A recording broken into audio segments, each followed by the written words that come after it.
ناظرین کرام مسئلہ یہ ہے کہ وہ لندن بھیجنا چاہتے ہیں، عمران خان لندن نہیں جانا چاہتا، وہ جس کو لندن سے پاکستان لانا چاہتے ہیں وہ لندن سے پاکستان واپس نہیں آنا چاہتا۔ مسئلہ یہ ہے۔ اب میں آپ کو اسلام آباد میں بڑی قربانیاں اور بڑی اکھاڑ پچھاڑ جو معاملہ ہے اس پر میں بات کرتا ہوں۔ ہوا یہ کہ رات کو اچانک الیکشن کمیشن آف پاکستان نے ایک نوٹس جاری کیا اور کہا کہ خیبر پختونخوا کے چیف سیکرٹری کو ہٹایا جائے۔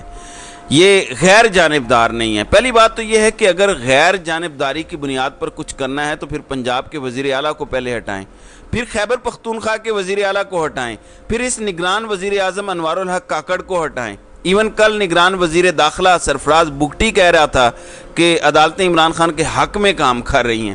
کوئی نگران بھی اس طرح کی بات کر سکتا ہے؟ تو یہ چیلے چانٹے بوٹ پالشی اس وقت اوپر بیٹھے ہیں۔ خیر پتہ یہ چلا جب یہ معلوم پڑا کہ خیبر پختونخوا کے جو چیف سیکرٹری ہیں ندیم اسلم چودھری، ان کو ہٹانے کا حکم دیا گیا اور کہا کہ سیکرٹری خیبر پختونخوا صاف شفاف منصفانہ انتخابات میں معاونت نہیں کر رہے، اس لیے ان کو عہدے سے ہٹا کر نیا مستعد قابل افسر تعینات کیا جائے۔ ویسے اگر تو الیکشن میں معاونت نہیں کر رہے تو سکندر سلطان راجہ کو ہٹایا جانا چاہیے، ان کے ممبران کو ہٹایا جانا چاہیے جو الیکشن نہیں کروا رہے۔ لیکن اصل بات یہ ہے ندیم افضل چودھری کو اس لیے ہٹایا جا رہا ہے کیونکہ کہا گیا تھا کہ خیبر پختونخوا میں جو چند روز پہلے الیکشنز ہوئے ہیں ان الیکشنز میں پاکستان تحریک انصاف نہیں جیتنی چاہیے۔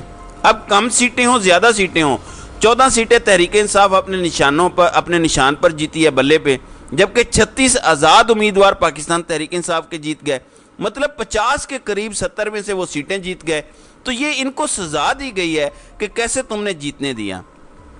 جب کہا گیا تھا کہ پاکستان تحریک انصاف کو روکو تو روکا کیوں نہیں؟ حقیقت یہ ہے کہ یہ ایڑی چوٹی کا زور لگا کے بھی ہار رہے ہیں کیونکہ لوگ جتوا رہے ہیں۔ آپ کیا روکیں گے؟ اگر آپ نہیں روک پا رہے تو چیف سیکرٹری بیچارے کی کیا حیثیت ہے؟ اس لیے اس کی اب قربانی ہو گئی ہے اور اس کو سزا ملنی چاہیے تھی کہ اس کے ہوتے ہوئے پاکستان تحریک انصاف یہاں سے جیتی کیسے؟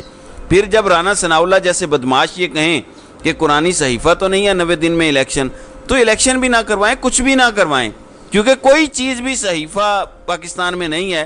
پھر تو ڈنڈے اور لاٹھی کا زور ہے، جس کے پاس ڈنڈا ہے وہ چلتا رہے، پھر تو آئین اور قانون کی بات ہی نہ کریں۔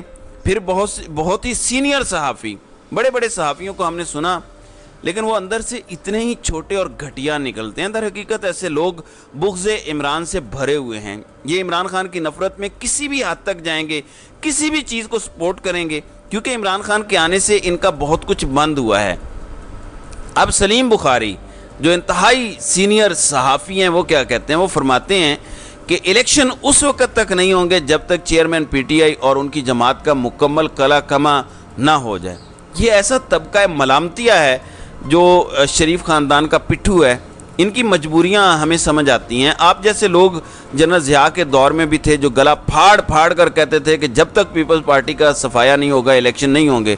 سر جب تک عوام صفایا نہ کرے صفایا نہیں ہوتا، آپ جتنا مرضی گلا پھاڑ پھاڑ کر چیخیں مارتے رہیں کچھ بھی نہیں ہوگا۔ جنرل ضیاء ناکام ہو گیا تھا تو آپ جیسے چیلے چانٹوں کو کون پوچھتا ہے؟ بے شک رانا ثناء اللہ جیسے لوگ کہتے رہیں کہ عمران خان کے خلاف جتنے کیسز ہیں الیکشن تک کلین چٹ ملنا ناممکن ہے، آپ نہ عمران خان کو الیکشن میں اترنے دیں، آپ الیکشن تو ذرا کروائیں نا۔ دیکھ لیں گے، یہ گھوڑا اور یہ میدان ہے، کوئی زیادہ لمبی چوڑی بات نہیں ہے۔